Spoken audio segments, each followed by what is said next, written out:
World of Tanks Blitz Reforged is just such an incredibly large thing that is happening to Blitz. And while I've talked a lot about this set of topics, I haven't even broken into this set over here.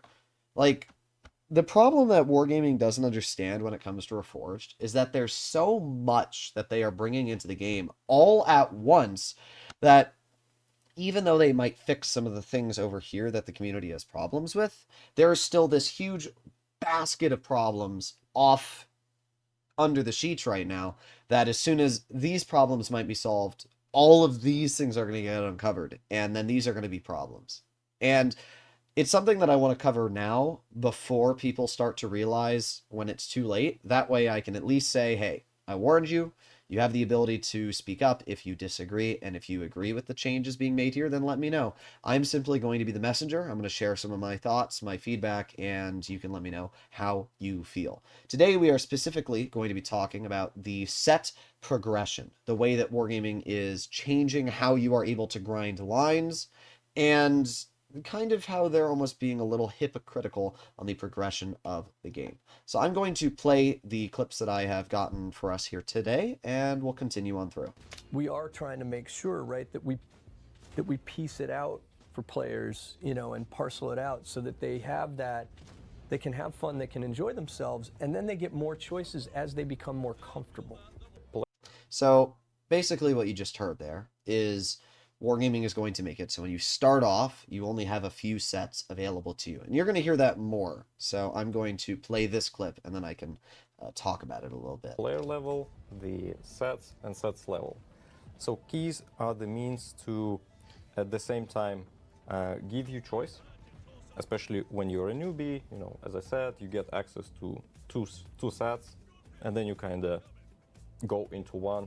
And we want you to focus playing on that one rather than unlock the second one, then unlock the third one, and now you have a bunch of tanks and you don't actually progress in any of them. Some people would grind and defocus. We want you to stay focused at least for a while, at least until you kind of grasp the main concepts of the game. You have no choice. You cannot get. So let me explain that first part and exactly what they're trying to say. So Wargaming's trying to say that when you start off, they are trying to limit the amount of freedom you have, and they're going to set you down, you know, instead of having all of these options, they're going to set you down a path of options, and then you have to choose between like 5 beginner sets which of the tanks you are going to go for. The reason Wargaming is saying this is because apparently the tech trees currently are too complex and too overwhelming for players to choose. And I don't fully disagree. There's what, 60, 50 tech trees in the game right now? And if you're a brand new player and you immediately start in Blitz and you see all the different nations and all the different trees, I agree. It is overwhelming. There are too many options for a beginner to logically and rationally pick a line that suits their playstyle. But the way that Wargaming is choosing to circumvent this problem is also wrong, because Wargaming is taking away the freedom of the player. They're saying, okay, you as a beginner, you have these 5 sets. The first high tier set you unlock in the current version of Reforged is a tortoise. Really? That's the highest tier you can get, is a tortoise. It doesn't go to the tier 10. You have to buy the badger if you want to get the tier 10. But, I mean, they did that on purpose. But point being, the first high tier set you get after the tortoise is, I think, the Object 268, the 60 TP, and the CS63, if I remember correctly. Why are those 3 lines chosen? I don't know. CS63 is an absolutely terrible beginner tank. 60 TP is a decent vehicle, but requires a lot of understanding about how the tank haul down capabilities and overall mechanics work. And the 268 is really the only tank I agree with, being the basic beginner tier 10 tank destroyer. But honestly, I'd still say a WZ-113 GFT is a better basic beginner tank destroyer than the 268. The point being, instead of choosing the route of, we're going to limit all of the options you have as a new player, and we're going to stop all the freedom you have, what they should have done is they should have made it so when you start the game, you get to choose what categories. It's like Pinterest, for example. When you click on Pinterest, they try to, you know, narrow down the categories that you are going to look at. If I'm a gamer and I don't want to look at I don't know, Barbie dolls, when Pinterest asks me what are my interests, I'm not going to select Barbies. I'm going to select video games. I'm going to select, heavy metal and classic rock. And then Pinterest will take that long list of stuff it originally had and squeeze it down. That's how algorithms work too. If I talk about, buying a new pair of shoes, my phone will probably show me a new pair of shoes on, some random store because it listens to you and then it tries to figure out what you like based off of your recent searches. That's how YouTube ads and all these other ads work, is they recommend things to you based off of what you search and what you say. And that's how wargaming should do it as well. When you start off in Blitz, instead of forcing you to go down 3 or 4 tanks that you might not like, how about we make it so you have options? At the beginning of the game, it says, what type of tank do you want? Do you want a heavy tank? Do you want a medium tank? Or do you want a light or a tank destroyer? And then it has a description of each class and what they're supposed to do, with a little video showing a heavy tank playing frontline, a medium tank flanking, a light tank spotting, and a tank destroyer in a bush. Then when you click on the heavy tank category, if that's what you want to go for, it then has 2 different branches. It says, would you rather go for a fast, heavy, meant for flanking and repositioning, but not necessarily based off of the armor, like the AMX 50B, or would you rather go for a heavy, a super heavy, like a mouse, a front brake line tank, or the third option is a hull down heavy, vehicles like the E5, vehicles like the Kron. It'll have those options. Then it'll go a step further. After you click that option, it'll say, do you want an autoloader or do you want a single shot? And then it'll explain the difference between an autoloader and a single shot. And then after making your way through all of those options, it will present you lines that you have checked on. It will present you sets, is what I should say. So when you've checked all of these options, at the bottom here, it'll say, hey, look, you selected XYZ. These are the vehicles compatible with what you like. And then it will show you each of them.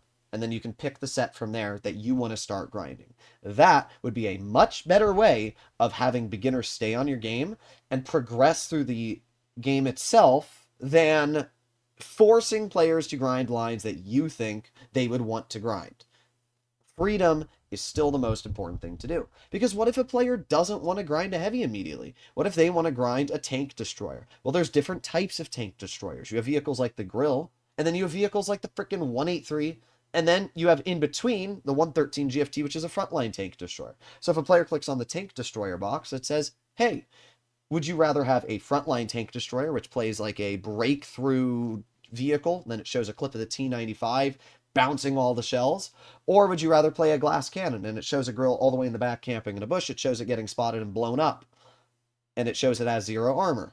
And then it shows a clip of both. It says, would you rather have a pseudo, where it's frontline, it can play midline, it can do all. And it shows the Hori. And then you click on one of those options, and once again it says, would you rather have an autoloader or a single shot? And then after that, let's say you click on Frontline Tank Destroyer, you click on Autoloader, and then it brings you to the option of the Foch, and it brings you to the option of the Mino. And then it says a little description of all the tanks that you have the option of. This would be such an easy way to have players more enticed by what they want. If you don't want players to be based off of the nation, Wargaming said, hey, we don't want people to pick tanks based off of the nationality. That's why we're removing nations. And originally they did, until they brought them back with the set tech tree style that they're doing here. But the point being, if they don't want the game to be solely based off of tech trees and solely based off of, this is the nationality, for a new player, that would be the easiest way to do it. Have the player choose options of, do I want high alpha? Do I want low alpha? It has all these questions, maybe 10 in total, and then it narrows down the option to where it says, hey, is this what you want? And then if you check yes, then you're able to grind that line. You are still giving players all of the freedom to choose what line they want to go for. That is the best way to do it. I guarantee every single person in the comments will agree that this is the way to do it for a beginner. Instead of overwhelming them, you let them choose, but you also narrow down the options by doing this. I think that's the easiest way to do it. That's the first part of the video I wanted to talk about, right? The options that you guys have right now for the beginner experience is honestly terrible. I don't agree with the lines. I'd love to talk more in depth with Wargaming and talk to the dev again if they don't want to do the option that I just said, which I still think would be the best option. If they want to know what the best beginner lines are, I'd love to tell them what the best beginner lines are. But with that being said, let's break into the second part of the video, which is where I highly disagree with the way they are going to be doing the sets and the overall grinding process. To 88 before you played 82. Yep. And that's actually frustrating. All of us went through this, we accepted, we are World of Tanks Blitz players, but then there are people who did not accept that. They probably don't watch this stream because they just because they're just they're quit not the with game. us. Yeah. No, they're watching because they need to spam in the chat. Look, There's you know, really different people, yeah. in that line, right? Like, yeah, man, I wanted to get to the Babaha. I wanted to be able to experience the joy and thrill of smashing something to One shot, smithereens, right? Yeah, it's awesome. But I got to go through the tortoise to get there. And I know, you know, there are a lot of people who like that particular play style. It's not for me. And, again, you know, and with the way that sets are constructed, if I don't want to play the tortoise, I don't have to play the tortoise. You can play Elector all you want to Exactly. get to the end of the set. And yeah, it may be faster or slower or whatever, you know, super low tier tank, your progression's going to be slower, but still you make the choices, right? We are. So basically what was just talked about there is that the way sets work is you no longer need to grind a line. It is now you can skip the line. So let's say, for example, you are using a set that has, it starts off at like tier 5, something like, I don't know, how about the 50 TP line, whatever the tier 5 is. And then it goes all the way to the 60 TP, okay? So you start off at the low tier, and there's like 5 tanks in the set, right? So I'm logging in the Blitz right now, and this will be the best way to showcase it. So let's just wait for it to load me into game. Here we go. So if I go to the tech tree, and let's just go to the European nation. So let's say this whole set here that starts at the 60 TP, you know, it starts here at the Stridsvon M41A2. So let's say the set starts at the 40 TP, and then goes to the 45, 53, 50 TP, and 60 TP. So the way that Wargaming is saying that they're going to change sets from tech trees is that no longer do you have to start with, you know, let's say you grind the 40 TP and you research the 45. You don't have to play this tank. You can completely skip it. If you don't like the way this tank plays, if you don't like the way it looks, you no longer have to play it. And you can immediately skip that and go to the 53 TP. But let's say you don't like the 53 TP. Well, you can skip that and go right to the 50 TP. Let's say you don't like the 50 TP. You can go right to the 60. Yes, that's right. So you can go from a tier 6 to a tier 10 without ever playing the tanks in between. That's a problem. That is actually a serious problem. The you know, lead dev was saying, you know, I don't like the tortoise. And I don't want to have to play and grind the tortoise out to get my hands on the 183. So I'd rather play in the tier 4 Electo, and I'd rather research the 183 by playing in a tier 4. I think anybody watching today's video understands how this is an absolutely terrible decision. What you're saying is that you no longer want players to learn how to get better. You don't want them to actually progress through the game. You would rather have them completely skip the AT2, AT8, AT7, AT15, and the Tortoise, and immediately get their hands on one of the most toxic tanks in the game and have no clue how to play it. This is not a good way to do it. There needs to be level locks. Every single game has a lock. War Thunder has the same system. You have to research each tank individually. Because what you're saying is that you can basically skip every single vehicle here and just go right to a tier 10. That's ridiculous. That's actually ridiculous. You should not be able to do that. There's very little ways to purchase. There are certain times when Wargaming sells free XP, but for the most part, there's really no way to buy free XP in Blitz unless it's like a special offer that Wargaming's giving you. And what that means is that you normally right now have to grind out the tank. And guess what? If you don't like the way it grinds, then you can just set it over to Big Boss, and then you can play Big Boss. And you can still learn how the vehicle plays and kind of understand its mechanics and equip it, and then you can play it in pubs. But what you're saying is just get rid of the entire grinding process, play a tier 4 for 1,000 games, and then boom, you have your hands on a tier 10. That's not a good idea. There needs to be progression. You need to make it so that a player has to get each tank in the line and play the tank in each line. Because what you're doing is you're basically saying you no longer need to learn how to play the game. You can just play a tier 4, never learn how to get better, and completely skip all of the progress. That is not a good way to balance this. I would highly recommend to remove that way of grinding sets. I don't agree with that at all. I think it's fine. The way that it should be done is that you can research the tank and then unlock the modules from the vehicle behind it. So let's say, for example, I have the Type 58, right? What it should be is when I play in the Type 58, I've already researched the BZ, and I can get this module, and this module fully researched by playing the Type 58.